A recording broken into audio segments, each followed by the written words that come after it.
Assalamualaikum warahmatullahi wabarakatuh.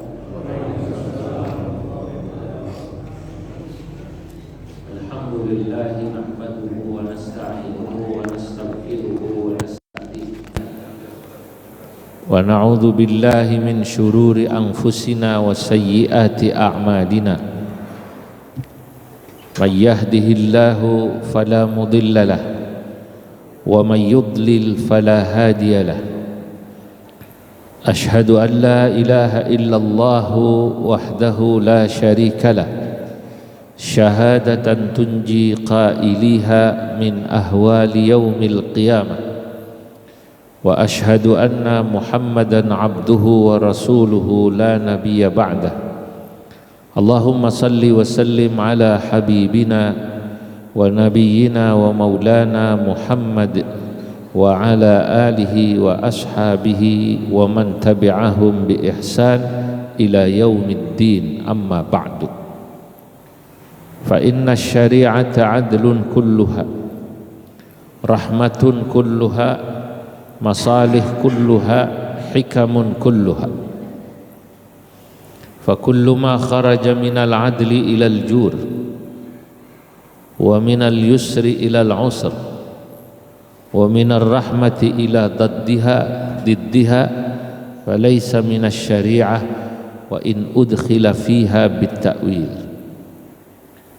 Hadratal mukhtaramin, para alim ulama, para masyayikh, wabil khusus segenap sesepuh dan pengurus Masjid Al-Amanah, pengurus Yayasan Al-Amanah, insyaallah semuanya para jamaah dan bapak-bapak ibu-ibu dicatat dalam deretan ahli surganya Allah.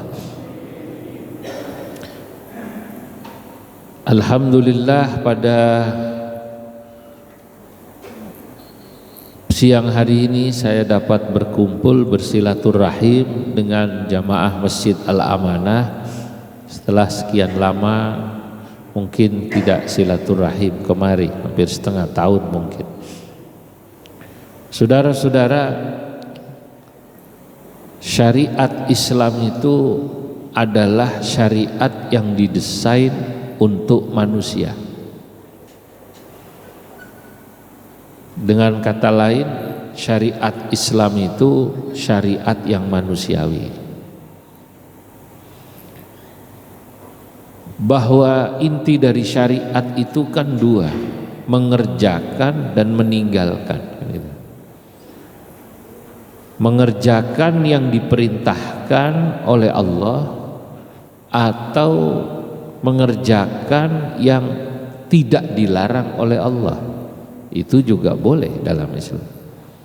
Tidak ada perintahnya secara langsung, tapi kalau kita mengerjakan tidak masalah. Kenapa? Karena tidak ada larangannya.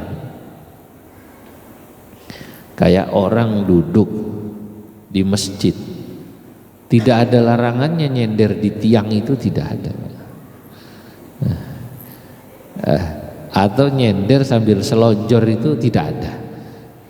Maka ya kalau bapak-bapak, ibu-ibu duduk ngaji sambil nyender, sambil apa namanya, selonjor, itu ya manusiawi. Manusia itu memang nyender itu enak. Ngaji itu Pak, nggak nyender aja enak, apalagi nyender. Nggak selonjor aja enak, apalagi selonjor. Ya manusiawi saja itu. Ya paling nanti ada ukuran-ukuran etika gitu saja. Secara etik itu pantas apa tidak. Ya. Seperti minum ini Pak, ini tidak ada perintahnya kan dari pengurus masjid, nggak ada kan? Silakan minum Pak, ada nggak ini belum? Atau ketika sudah ditaruh ini otomatis ini izin untuk minum Pak? Nah ini dalam Islam itu boleh kita melakukan hal-hal yang memang diperintahkan. Nanti kalau diperintahkan itu berarti hukumnya wajib atau sunnah. Atau tidak diperintahkan, tidak disebut, nah berarti mubah. Mubah itu boleh dikerjain. Nah, atau inti syariat itu larangan. Nah, larangan itu dua. Kalau tidak dia haram, ya berarti makruh. Nah, ketika Allah melarang kita mengerjakan sesuatu, atau sebaliknya Allah memerintahkan kita mengerjakan sesuatu, itu ada kalanya akal kita bisa menerima alasan kenapa kita dilarang mengerjakan sesuatu, atau akal kita bisa menerima kenapa kita diperintahkan mengerjakan sesuatu itu. Contoh ya, kalau kita dilarang membunuh, akal kita sampai itu ngebunuh orang mah secara logika nggak bagus itu. Bagaimana nanti keluarganya, ya dia marah segala macam. Mencuri, akal kita nyampe. Tapi kadang-kadang ada akalnya nggak nyampe. Laki-laki itu pakai cincin emas nggak boleh, perempuan boleh, kan begitu ya? Perempuan boleh nggak pakai cincin emas? Wow, boleh. Pakai gelang emas boleh. Tidak ada larangan. Seberapa banyak ada larangan perempuan. Mau segede pelek-pelek becak juga boleh. Nah, laki-laki biar cincin kecil, kalau emas nggak boleh, maka saya pakai perak. Ya, ini. Saudara-saudara, akal kita nih nggak nyampe juga itu. Kenapa ya? Kenapa kok laki-laki nggak boleh kan? Protes dong Pak. Kalau kita boleh protes, logika kita sama kayak ibu-ibu. Laki-laki ditinggal meninggal istri nggak ada iddah. Ya, bapak-bapak mohon maaf, ada yang duda di sini Pak. Orangnya hadir. Wongnya teko. Mohon maaf ini, bapak ditinggal meninggal istri kemarin, besok atau seminggu lagi nikah, boleh nggak itu? Boleh ya. Secara fikih loh, saya bilang secara fikih, bukan secara ukuran etik. Kalau etik mungkin masyarakat ngomong, ya Allah, kuburan istrinya aja belum kering, kok tega-teganya katanya langsung nikah. Ya ngono yo ngono, ning aja ngono itu apa maksudnya Pak? Kata orang Sunda ini maksudnya nikah ya nikah, tapi jangan begitulah, nunggu apa namanya, kuburannya kering. Nah, sementara kalau perempuan ditinggal meninggal oleh suami langsung nikah, itu boleh apa enggak? Enggak boleh. Ada namanya iddah. Kali ini yang protes perempuan gitu loh.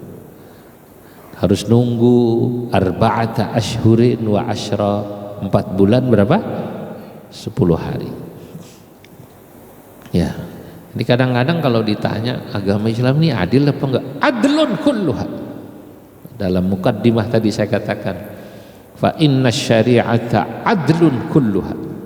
Syariat Islam ini pasti adil. Yang mendesain yang maha adil.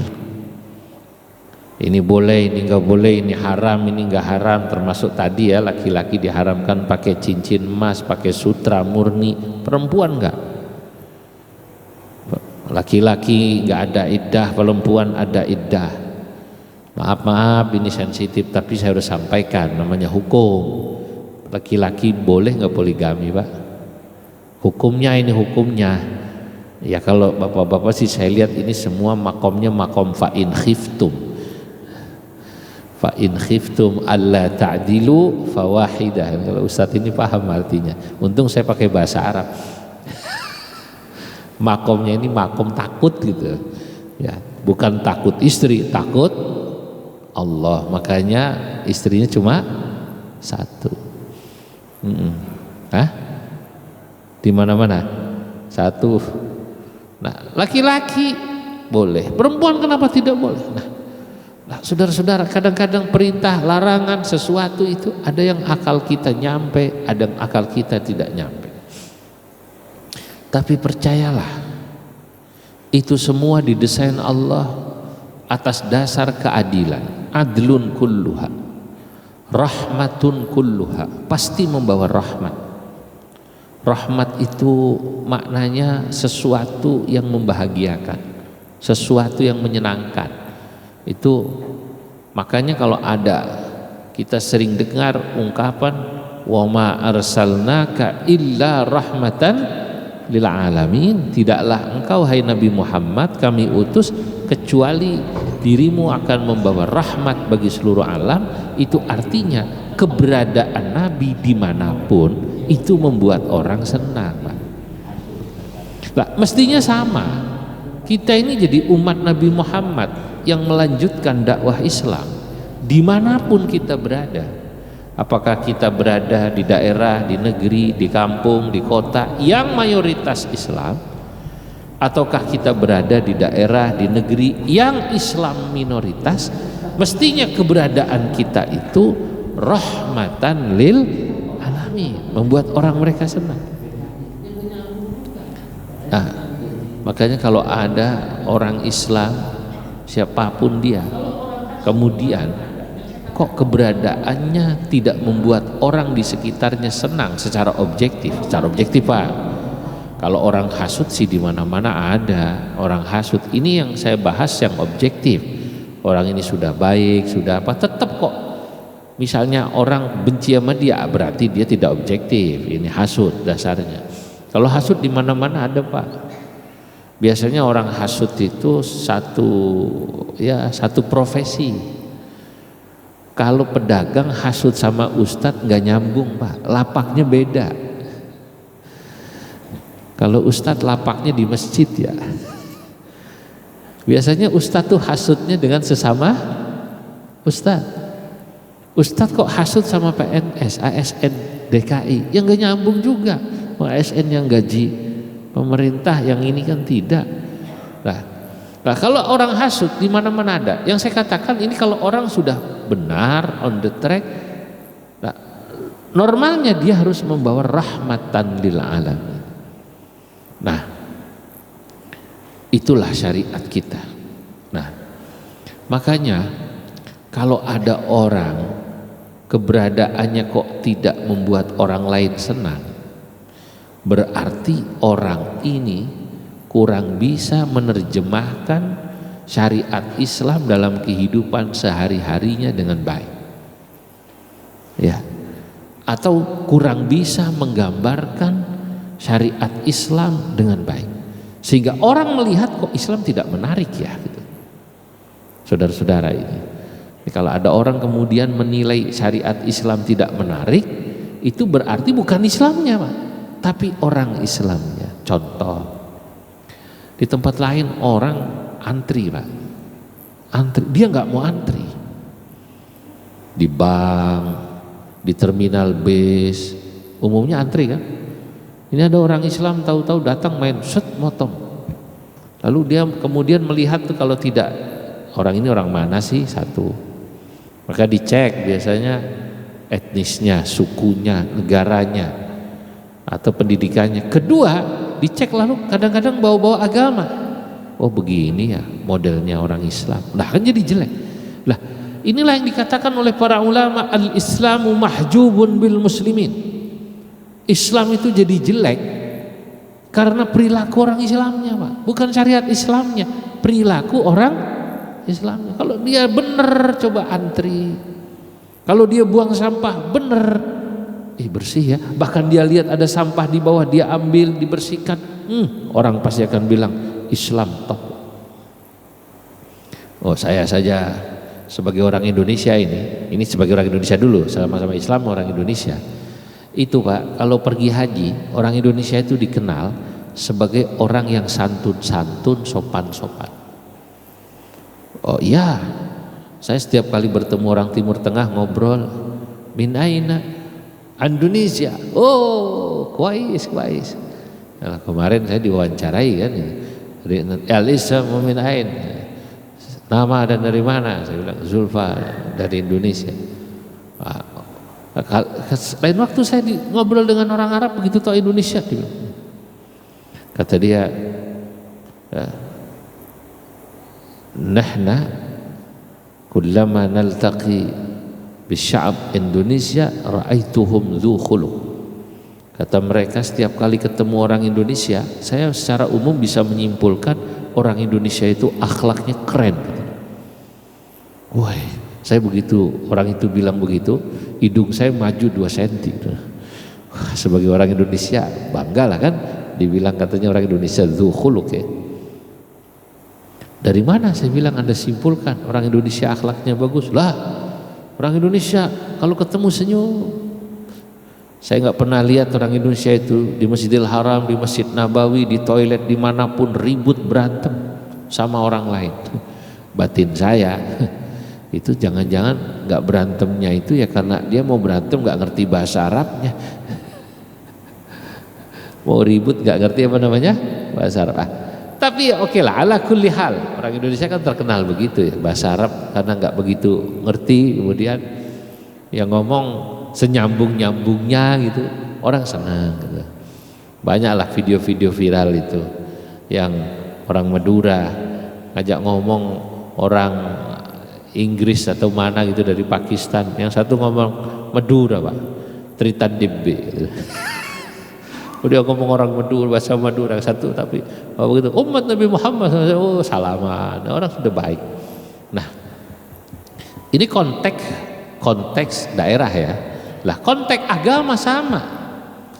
Kita ini jangan-jangan kemudian orang tidak suka dengan Islam itu karena kita tidak bisa menunjukkan keadilan Islam dan keindahan Islam atau rahmatnya Islam. Kalau kita bisa, keren. Contoh saja. Ya, ada orang menganggap sebuah tradisi itu bagian dari syariat yang harus dikerjakan harga mati, padahal tidak. Nabi itu makan pakai tangan, itu betul. Karena yang dimakan oleh Nabi tidak membutuhkan sendok. Karena tradisi adat di mana Nabi tinggal itu ya hanya butuh tangan. Yang dimakan roti. Roti kalau makan roti pakai sendok ruwet Pak. Maka Nabi pakai roti seret. Kedua korma. Makan korma pakai sendok jatuh terus ya. Kalau kemudian ada orang Islam lalu merasa ini sunnah Rasul, lalu makan di jamuan umum memaksa pakai tangan, padahal yang dimakan mestinya secara umum pakai sendok. Sop, soto, bakso, bubur, kacang hijau, lalu makannya pakai tangan, sunnah Rasul. Nah, ini menjadi Islam nggak menarik. Kok apa begitu ya Islam? Ini dia nggak bisa membedakan itu. Nah, makanya ngaji itu perlu ya kita mendengarkan penjelasan satu hadis atau ayat Quran dari guru sehingga kita tahu konteks dari ayat dan hadis tersebut. Kalau kita cuma baca terjemah, jangan-jangan kita simpulkan sendiri. Nabi makan pakai tangan, maka setiap makan kita harus pakai tangan. Ya kalau pecel lele saya juga pakai tangan Pak. Karena pecel lele enakan pakai tangan, pecel lele, sambal terong, waduh. Nah, tapi kalau bakso, soto ya, sotomi ya janganlah. Nah itulah kenapa dahulu ada sahabat namanya Hanzalah. Dia menganggap kalau syariat Islam itu isinya cuma sholat, puasa, wiridan, ingat Allah. Gak punya waktu buat keluarga, gak punya waktu buat anak, istri, gak punya waktu buat olahraga, gak punya waktu buat ya sekedar menghibur diri. Yang ada punya peliharaan kucing, punya peliharaan ikan, punya peliharaan burung. Ada gak Bu? Ada ya? Di antara bapak-bapak ini ada gak yang di rumah punya burung? Ya, burung dipelihara. Hobi kan gitu, sampai sana kadang-kadang dirinya belum mandi, burungnya udah mandiin, sampai istrinya marah, dirinya belum mandi, burung udah mandiin. Mak bikinin kopi, kopi. Bikin sendiri, burung aja dimandiin, kopi minta bikinin kita gitu. Kadang-kadang sampai marah istrinya. Saudara-saudara, namanya Hanzalah. Hanzalah ini datang bertemu dengan sahabat Abu Bakar. Kata Hanzalah, nafaqa Hanzalah ya Aba Bakrin. Si Hanzalah ini jangan-jangan sudah jadi munafik, kata Hanzalah kepada Abu Bakar. Wa ma nafaqaka ya Hanzalah. Loh, apa yang membuat dirimu jadi munafik, hai Hanzalah? Ya bagaimana saya tidak munafik ya sahabat Abu Bakar. Saya ini, saya terjemahkan saja ya hadisnya. Kalau sedang kumpul bersama Nabi, Nabi menjelaskan surga neraka, itu seakan-akan surga neraka di depan mata saya, atau saya melihat surga neraka dengan mata saya. Sehingga Masya Allah, kalau lagi kumpul Nabi, nikmat rasanya, isinya ibadah, baca Quran nangis, sholat nangis. Kalau ibadah sudah bisa nangis terus kan nikmat, Pak. Masya Allah. Orang katanya ibadah yang banyak nangisnya kalau haji, Pak ya. Kalau haji itu tawaf, sa'i itu katanya banyak nangisnya, terutama kalau yang hajinya bayar sendiri. Kalau hajinya dibayarin negara, nangisnya kurang. Saya dengar kemarin ada petugas yang saya kenal, murid saya cerita, gimana kok haji? Kurang saya nangisnya Kiai. Loh kok gitu? Ya namanya haji petugas gratisan begini kata. Dibayarin negara, haji nangis dulu waktu bayar sendiri kata gitu. Jadi kalau haji bayar sendiri banyak nangis. Hanzalah dia cerita, saya ini kalau lagi bersama Nabi, ya Allah, kalau Nabi sedang menjelaskan surga neraka atau menjelaskan agama ini, akhirat, ya Allah, seakan-akan surga neraka di depan mata.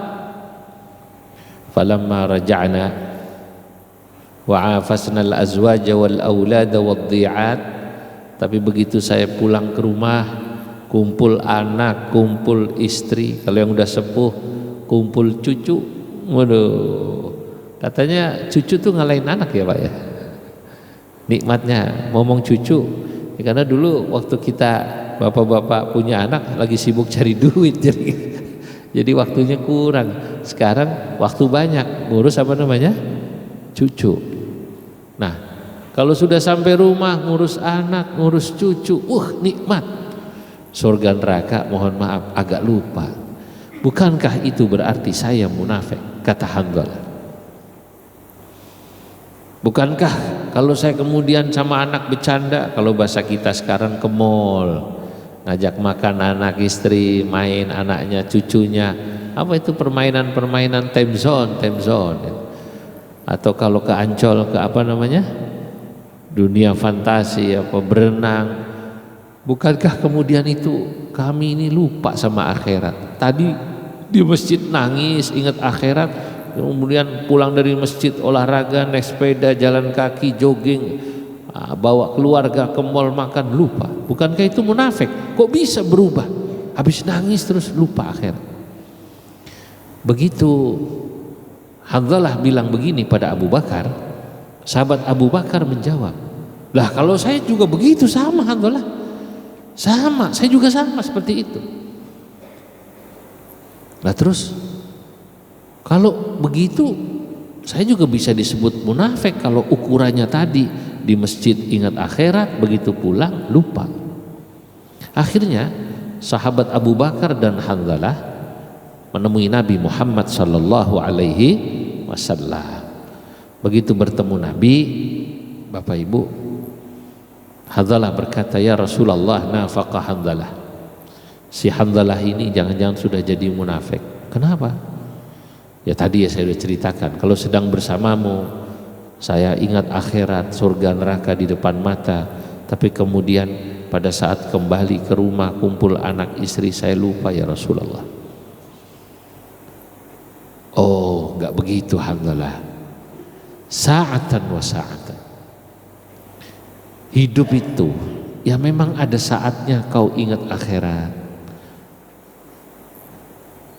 menangis, berharap surga, takut neraka.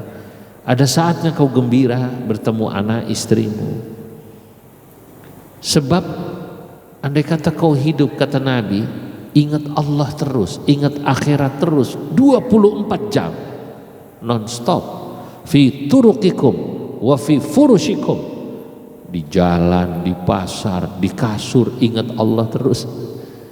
Kau tidak bisa melakukan aktivitas-aktivitas yang bersifat manusiawi, gak bisa. Kau jadi malaikat berarti. La safahatkumul malaikah, kau berarti akan didempetin malaikat. Itu malaikat kau namanya. Malaikat kata orang udah nggak kepengen makan, Mbak, udah nggak kepengen tidur, nggak ada nafsu, memang nggak dikasih. Malaikat mohon maaf nggak kepengen sama istri, nggak pengen kumpul apa yang ya sifatnya menghibur diri, nggak ada. Malaikat cuma satu, apa? Ibadah saja. Yusabbihuna al-laila wan nahara la yafturun. Malaikat kalau sudah bertasbih, yusabbihuna al-laila wan nahara la yafturun, bertasbih siang malam tidak pernah futur, tidak pernah berhenti, tidak pernah merasa lelah. Kalau manusia ada Pak capeknya, ada futurnya Pak. Bohong kalau sholat terus nggak capek. Ya, kadang-kadang kita ini habis sholat, baca Quran, wiridan, capek, sampai rumah ketemu cucu, lah itu manusiawi berarti. Perubahan situasi kan, gitu. Sama kayak orang habis kerja libur gitu, enak. Itu kenapa ayat berbunyi fa idza faraghta fansab wa ila rabbika farghab. Karena memang ada waktu-waktu orang harus bergeser. Tapi bukan berarti kalau habis sholat dari masjid wiridan main sama cucu itu bukan ibadah. Ke mall sama istri sama anak bukan ibadah. Ini ibadah juga, bentuknya lain. Bentuknya sesuatu yang syahwatmu secara umum senang. Karena ibadah itu secara umum ini Pak, coba secara umum ada yang syahwat kita, diri kita itu nggak senang. Bohong kalau orang katanya sedekah itu dirinya senang. Sedekah itu nggak enak. Barang kita punya kita kasihin kan nggak enak. Nafsu kita bilang sayang amat ya, saya nyari saya kasihin orang, kan begitu. Diwakafkan ke masjid, sayang amat. Apalagi puasa suruh lapar, bohong kalau bilang puasa tuh diri kita senang, bohong. Pasti dasarnya gak senang kan gitu kan? Ya, apalagi haji, wah haji berat banget Pak. Wah ya Allah, apalagi sekarang musim panas, saya baru pulang haji ya. Ya, dulu saya haji musim panas juga dengan beliau 2016 Pak ya, 16 atau 15 saya lupa itu. 16 dengan beliau, masya Allah panas di Arafah. Waktu itu belum ada AC Pak. Ya sekarang juga ada AC, tapi sebenarnya AC-nya ya agak kurang, mana sudah badannya Allah. Tapi nanti dari tidak enak jadi enak. Nah ibadah itu kata para ulama ada yang dasarnya tidak enak, tapi lama-lama begitu kita tahan jadi nikmat. Puasa akhirnya jadi nikmat, awalnya nggak enak. Sedekah awalnya nggak enak jadi enak. Haji juga begitu dan yang lain juga begitu. Nah, tapi ada ibadah yang memang dasarnya enak. Apa? Maaf, campur istri. Enak, udah dasarnya udah enak. Main sama cucu, dasarnya udah asik gitu. Itu ibadah. Sama anak itu, ngajak anak ke mall, itu udah enak, itu ibadah yang nikmat. Nah, makanya kita harus bisa menjelaskan bahwa main sama anak, ke mall, kemana, jalan-jalan, makan, ini ibadah yang enak. Masya Allah. Silaturahim, lebaran, atau ke rumah teman, ini ibadah yang enak. Termasuk tamasyah. Tamasyah itu ibadah, walaupun awalnya mubah sama makan. Nah ada perkara mubah tapi kemudian jadi ibadah kalau diniatin baik.